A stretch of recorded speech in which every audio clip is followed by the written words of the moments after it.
வணக்கம் அன்பு நேயர்களே, வெல்கம் பேக் சங்கர் அஃபீஷியல். நம்முடைய மைவி3 ஆட்ஸ் பப்ளிக் டொமைன் விற்பனை இல்லை என்பதை பற்றியோ, சேல் இல்லை, உறுப்பினர்கள் புதிய ஒரு சங்கமா என்ற ஒரு ஆச்சரியம் அதை பற்றியோ, நம்முடைய எம்டி இல்லாமல் முன்னாள் ஆன்லைன் வி3 ஆன்லைன் டிவி நிர்வாக இயக்குனர் டைரக்டர்ஸ் விஜயராகவன் தனியாக நிறுவனம் தொடங்குவதாகவும் தகவல்கள் நமக்கு கிடச்சிருக்குது. உண்மையா என்று இந்த வீடியோவில் பார்ப்போம். நம்ம மைவி3 ஆட்ஸ் பப்ளிக் டொமைன், அந்த டொமைன் நபர்கள் சேல் ஆகிடுதுன்னு சொல்கிறதுக்காக நான் செக் பண்ணி பார்த்தேன். அதாவது நம்ம கூகுள் குரோம் பிரபல தேடுபொறி தளமான நம்மளுக்கு அந்த தேடுபொறி தளத்தை அமைச்சு கொடுக்குறாங்க இல்லைங்களா, ப்ரௌசர் அப்படின்னு சொல்லி. கூகுள் குரோமில் நம்ம பாருங்கள், மைவி3 ஆட்ஸ் இந்த இது myv3ads.com என்று அந்த இதியா நம்ம இந்த நேம் myv3ads.com சொன்ன அந்த பப்ளிக் டொமைன், அந்த நேமை சர்ச் பண்ணி பார்க்கும்போது எப்படி வருதுன்னா, சேம் அந்த ஆப்பில் எப்படி இருக்கோ அதே மாதிரி தான் இன்ஸ்ட்ரக்ஷன் வருது. ஓகேங்களா. இந்த நம்ம பப்ளிக் டொமைனை மைவி3 டொமைன் சேல் ஆகிடுச்சு, 16,000க்கு சேல் ஆகிடுச்சு அப்படின்னு தகவல்கள் வருது இல்லைங்களா. நம்ம சோசியல் மீடியாக்களில் மெயினாக யூடியூப்பில் தான் வரும். இப்போ தவறான தகவலுங்கிறது நம்மளுக்கு தெரியுது. இந்த டொமைன் சேல் ஆயிருந்துச்சுன்னா நமக்கு இந்த மாதிரி myv3ads.com போட்டால் இது வரவே கூடாது, இந்த மாதிரி இன்ஸ்ட்ரக்ஷன் வரவே கூடாது. ஓகேங்களா. மைவி3 ஆட்ஸ் ஒரு மோசடி நிறுவனம் அப்படின்னு, அதாவது அவங்க என்ன ஒரு வலைத்தளத்தில் பதிவு ஏற்படுத்தி இருக்கிறாங்களோ அது வரவே கூடாது, இது வரவே கூடாது. இது தவறான தகவல். இன்னும் கீழே பாருங்கள் அவங்க என்ன சொல்லிக்கிறாங்கன்னு. அதாவது இந்த இன்ஸ்ட்ரக்ஷனில் தமிழில் பாருங்கள், கீழே பார்த்தீங்கன்னா சட்டப்பிரிவுகளெலாம் காட்டி, அதாவது என்ன அப்படின்னா, இந்த மைவி3 ஆட்ஸ் டொமைன் காலாவதி முடிஞ்சு நாங்கள் பல வகையில் அந்த டொமைன் உரிமையாளருக்கு நினைவூட்டல் கொடுத்தோம். மெசேஜ், அதே மாதிரி மின்னஞ்சல், அப்புறம் அழைப்பு மேற்கொள்ளுதல், இந்த வகையிலெல்லாம் நாங்கள் மேற்கொண்டும் காலாவதி செய்யலை. அதனால் அவங்க இந்த காலாவதியானதை புதுப்பிக்க விரும்பலை அப்படின்னு தோணுது. ஆகையால் அதன் காரணமாகவும் இது இந்திய நாட்டை சேர்ந்தது. இந்தியாவில் குற்ற வழக்கு காவல்துறை, காவல் நிலையங்களிலும் நீதிமன்றங்களிலும் பல வழக்குகள் இருக்குது அப்படின்னு அதையும் சுட்டிக்காட்டி இருப்பதால், இதை நாங்கள் டொமைன் காலாவதி ஆகியும் நினைவூட்டல் கொடுத்தும் புதுப்பிக்காததால் இந்த 2 காரணத்தினாலையும் நாங்கள் அழிக்கிறோன்னு சொல்லியிருக்கிறாங்க. சரிங்களா. அது இப்போ கீழே பார்த்தீங்கன்னா தெரியும், டொமைன் அழிப்புன்னு தான் போட்டிருக்கு. அதாவது அவங்க என்ன சொல்கிறாங்கன்னா, நாங்கள் அடுத்தவங்களுக்கு சேல் பண்ணுறோம், அந்த ரினியூவல் டைம் இப்போ 21ஆம் தேதி முடியுது, ஆகஸ்ட் 21 எக்ஸ்பைரி ஆகுது அப்படின்னா, அந்த டைமில் வேறு ஒருத்தர் தொடர்பு கொள்வாங்க. அந்த டொமைன் மேலே எந்த ஒரு இல்லீகல் ப்ராப்ளமும் இல்லாமல் இருந்துச்சுன்னா அந்த நேமுக்காக அதை பயன்படுத்தி அவங்க அதே வெப்சைட்டை அவங்க வேறு மாடிஃபிகேஷன் பண்ணலாம், அதே நேமில் ஆப் க்ரியேட் பண்ணலாம். அது ஏதோ ஒரு பர்பஸுக்காக சில வியாபார நிறுவனங்கள், வியாபாரதாரர்கள் அதை வாங்குவதற்கு முன் வரலாம். அது இல்லீகல் இல்லாமல் இருந்தால், இப்போ இல்லீகல் ப்ராப்ளம் அப்படிங்கும்போது அவங்க என்ன பண்ணுவாங்க, ஒன்று அழிப்பாங்க. பார்த்தீங்களா, அழிப்பு காலத்திற்கு பின் அப்படின்னு தான் போட்டிருக்குது. இங்கே யாராவது நாங்கள் சேல் பண்ணிருக்கிறோம், அந்த ரினியூவல் டைமில் யாரும் வரல, அதனால் நாங்கள் சேல் பண்ணிருக்கிறோங்க தகவல் இல்லை. இது என்னுடைய ஆராய்ச்சியில் கிடைச்ச உண்மையான தகவல். இந்த தகவலை நம்ம லட்சக்கணக்கான மக்கள் இருக்கிறாங்க இல்லைங்களா, இதை தெரிஞ்சுக்கணும்ல அப்படிங்கிறதுக்காக பதிவு பண்ணேன். அடுத்து நம்ம மைவி3 சம்பந்தமான உறுப்பினர்கள் சங்கம் அமைச்சதை பற்றியும், மீண்டும் நம்முடைய நிறுவனம் எவ்வாறு செயல்படுங்கிறத பற்றியும் இப்போது அடுத்த ஒரு நிகழ்வில் நம்ம பார்ப்போம். மைவி3 உறுப்பினர்கள் சங்கம் என்பது ஒரு மிக மிக ஒரு மகிழ்ச்சிகரமான ஒரு செய்தி. இப்போ சங்கம் அமைப்பது அப்படின்னு எடுத்துட்டோம்னா, யாராவது நம்மளுடைய, அதாவது முன்னாடி இருக்கக்கூடிய நபர்கள், இந்த நம்ம மைவி3 ஆட்ஸ் நம்ம பர்ச்சேஸ் மார்க்கெட்டிங்கில் அவர் வருமானத்தை அதிகமாக பார்த்து டீம் கொடுத்தவராக இருந்து, அந்த வருமானம் அதிகம் எடுத்தவர், டீம் நல்லா க்ரோத் ஆனவர்கள் ஒற்றுமையாக இருந்து, ஏன்னா அந்த பொருளாதாரம் மெயினாக வேணும் சங்கத்துக்கு, அந்த சங்கத்தை பதிவு பண்ணணும். அடுத்து சங்கத்தின் மூலமாக நீங்கள் ஒரு லெட்டர் பேடில் ஒரு தீர்மானத்தை போட்டு நீங்கள் EOW கொடுக்கலாம் உறுப்பினர்கள் சார்பாக. இது நீங்கள் சட்டப்படி குற்றம்னு சொன்னால் அந்த சட்டத்தை நீங்கள் சொல்லுங்கள். இதில் நம்ம திட்டங்களில் ஏதாவது சட்டத்துக்கு விரோதமாக இருந்தால் சொல்லுங்கள், நாங்கள் சேஞ்ச் பண்ணிக்கிறோம். மற்றபடி வைப்பு நிதி அப்படிங்கிறதுக்கு எந்த ஆதாரமும் இல்லை, அது உறுதி. அதனால தான் வந்து அவங்க இன்னும் வந்து குற்றப்பத்திரிக்கை தாக்கல் பண்ணல.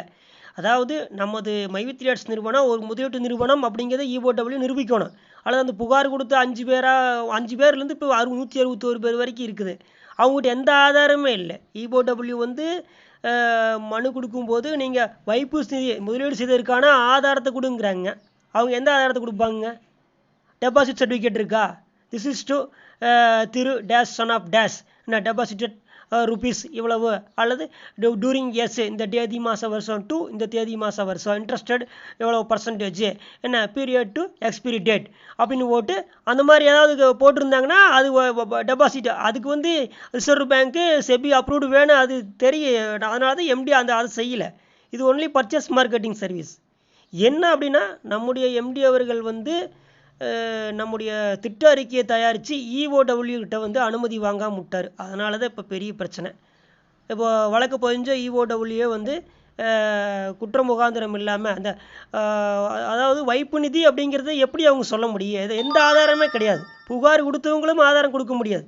புகார் மனுவாக தான் கொடுக்க முடியுமா வழியா அதுக்கு ஆதாரம் கேட்குற இஓடபிள்யூ கிட்ட அவங்க ஒன்றுமே கொடுக்க முடியாது. ஏனென்றால் எந்த ஒரு ஆதாரம் அவர்கிட்ட கிடையாது. அந்த ஆப்பை க்ளோஸ் பண்ணிட்டாங்க. அவங்க ஏதாவது க்ரீன் ஷாட் வச்சுருந்தாங்கன்னா அதை காட்டலாம். அது ஆதாரமே எப்படி எடுத்துக்குவாங்கன்னு தெரியாது. அதில் வந்து என்ன டிரான்சாக்ஷன் நீங்கள் பண்ணியிருந்தீங்கன்னா அந்த டிரான்சாக்ஷன் ரெசிப்ட் வேணால் நீங்கள் கொடுக்கலாம்.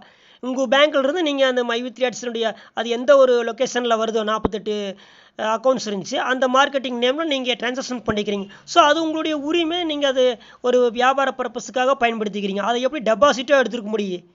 இந்த நிறுவனத்தில் டெபாசிட் பண்ணேன் அப்படிங்கிற ஆதாரமாக எடுத்துக்க முடியும் அப்படிங்கிறது எனக்கு தெரியல. டெபாசிட்டுக்கு நான் சொன்ன மாதிரி சர்டிஃபிகேட் வேணும், வைப்பு நிதி சான்றிதழ்னு சொல்லி கொடுக்கணும். ஓகேங்களா? அதில் மேலே ஒப்பந்தம் செஞ்சுருக்கணும். ரிசர்வ் பேங்க்கு செபி அப்ரூவ்டு இருக்கணும். சரிங்களா? அது கிடையாது.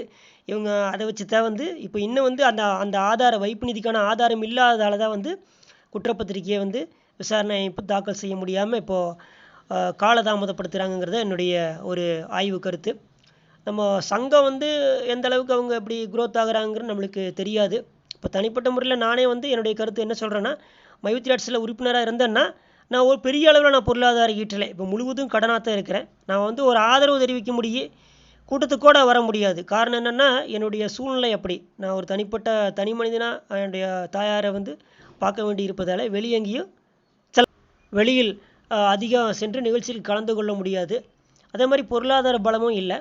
இந்த சங்கத்தை ஏற்படுத்துவது மகிழ்ச்சி. இந்த சங்கத்தை பதிவு பண்ணி பொருளாதார பலம் உள்ள இந்த மைவித்ரியில் ஏர்ன் பண்ணி கொஞ்சம் வருமானம் ஈட்டி பலன் பெற்ற நபர்கள் சீனியர்கள் அவங்க தான் ஆரம்பிச்சிருப்பாங்கன்னு நினைக்கிறேன்.